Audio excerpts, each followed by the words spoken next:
Good morning, and welcome to The Power is in the Exhale. My name is Jill Naraki. I have been in a search for truth, meaning my own truth, not anyone else's truth, not what is true to somebody else, what is true for me in my life. Last time I recorded a few shorts, I mentioned about people wanting other people to change for my own sake, for my own discomfort. So I want someone to be nicer because I don't like how it makes me feel. I want someone to behave properly because I don't like how it makes me feel. I grew up in a household and in a generation where feelings were not considered. I don't mean that everyone needs to be quote unquote coddled, allowed to throw tantrums, but any emotion other than happiness what was provided was not acceptable.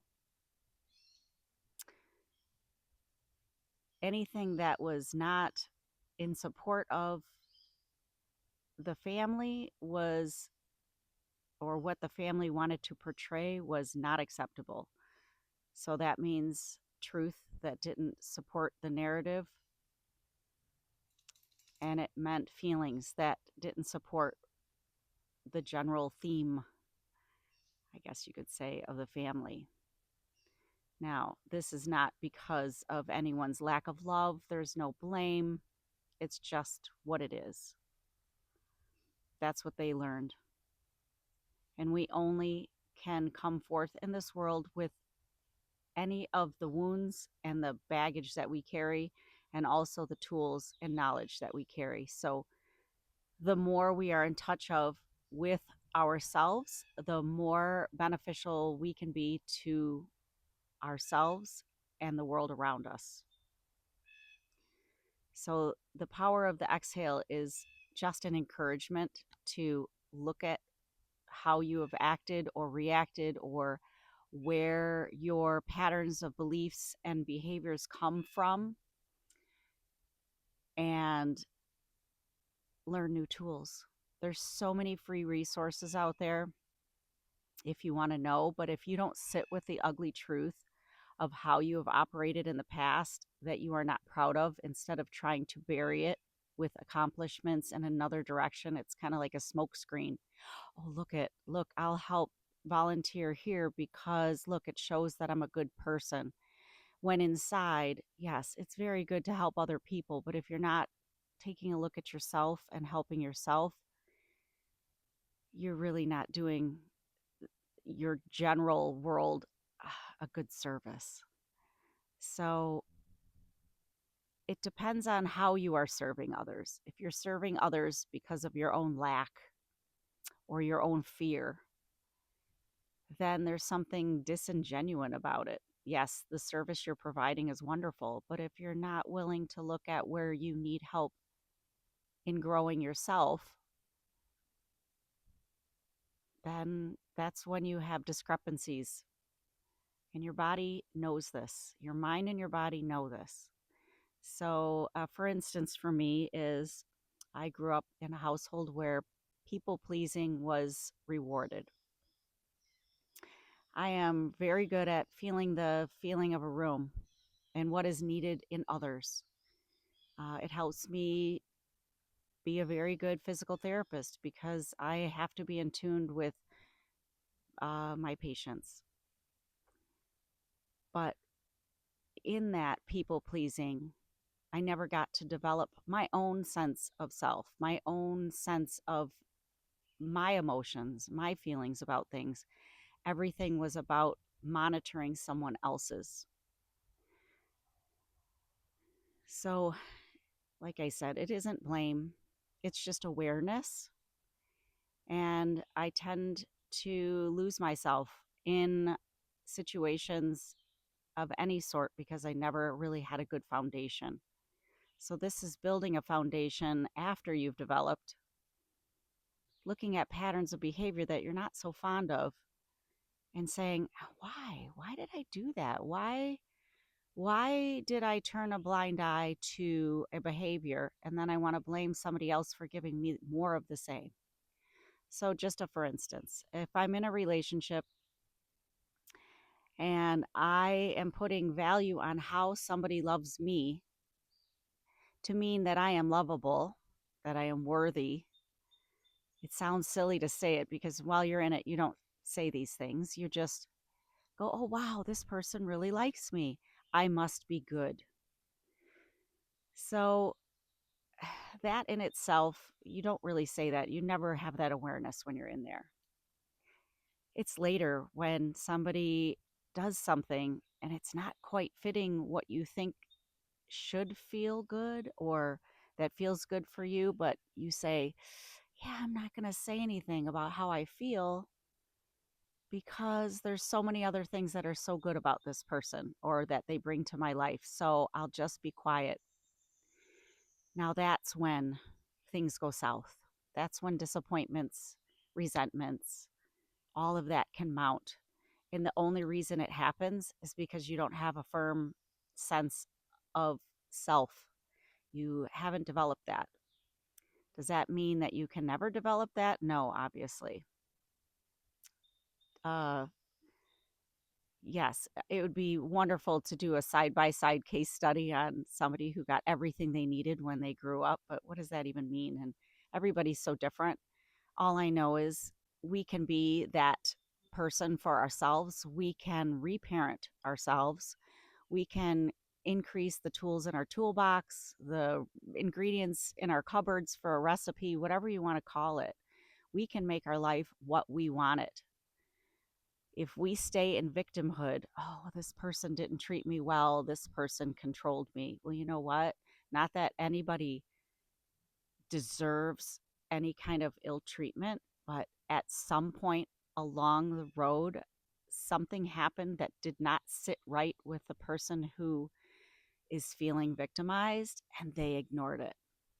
But they also probably grew up in a household where that was survival. As we are adults, it's no longer survival.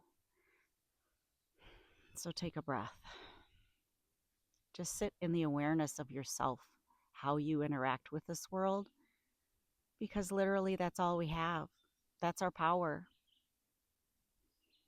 We give it away so many times to other people unnecessarily, and then we blame them for not helping us feel powerful. I don't know.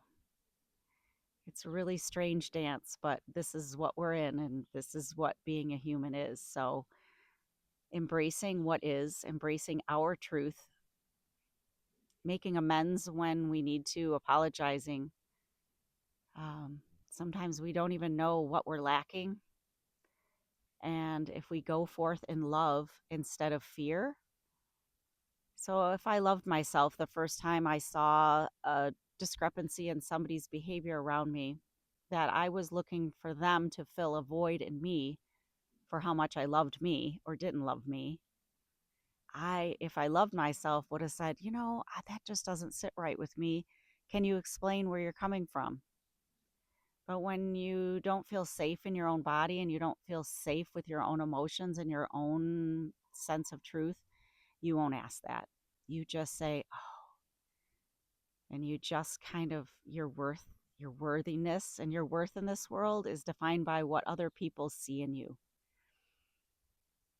So you need to restructure if you want to find happiness. I don't want to live in the world of if onlys. If only this person did this, if only this person did that. I want to say, ooh, if only I had the right tools, how do I find more? You have to acknowledge the deficits first. You can't get a new tool for something that you don't even know what it solves. So sitting in the quiet, sitting in the ick of the feelings that you've tried to dump on someone else, but they're your own, and say, I don't want that anymore. I don't want to use that tool. I don't want to carry that anymore. How can I make my life better? Even just little by little. It's so worth it. You're worth it. And we're all worth it. And when we do that, we act with love instead of fear. We don't put armor on with our ego and add more accomplishments to make us a better person when inside we just feel like crap about who we are. Our accomplishments give us moments of glory and, oh, look, I'm lovable. I am good. It doesn't have an everlasting effect because it's just based on an accomplishment instead of just our being. We are worthy. We are worthy of love. We are worthy to hold space in this world. We are magnificent when we realize our authenticity and when we're doing something out of love instead of fear. Oh, I need to do more so I become more valuable or more worthy of love, appreciation in this world.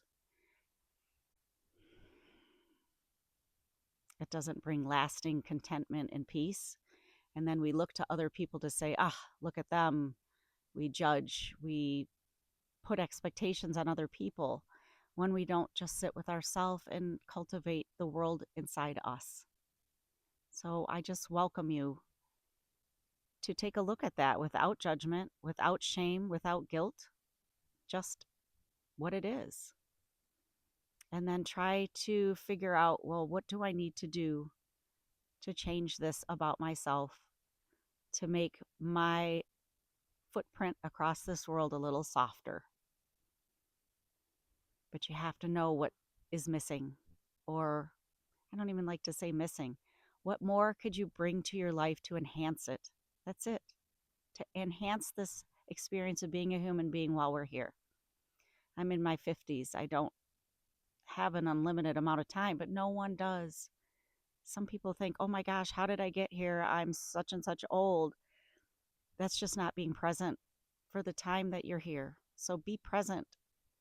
Give yourself and give the world around you the gift of your unique and authentic experience, not based on what other people value about you, what other people think about you, just your own. And if you have a spot in you that you are not fond of, that's where you zoom in. Take a breath. Just be aware. We want to be content. That doesn't mean we don't want more for our lives. That doesn't mean we don't want to help other people. That doesn't mean we don't want to accomplish things, but don't get your value based on those things. You have value for just being a human being on this earth, no matter what anyone said or what anyone taught you. I think deep down we all believe that, but we armor up and we keep busy because busyness in this society is considered productivity and worthiness. I'm calling bunk, as my dad would say. So I'm just inviting you to cultivate the beautiful inner world of yourself. Thank you. I hope you enjoy this. I hope you find it helpful. I'm going to find another spot where my transition lenses aren't activated. I love being outside. It's where I recharge. Nature is incredible. But I don't know about what it does for a video. Anyway, have a wonderful day. Thank you so much for joining me. My name is Jill Naraki, and this is The Power is in the Exhale. The power is in what we let go that we thought was so important. And when we let go, we can embrace new things that serve our authentic spirit. Thank you.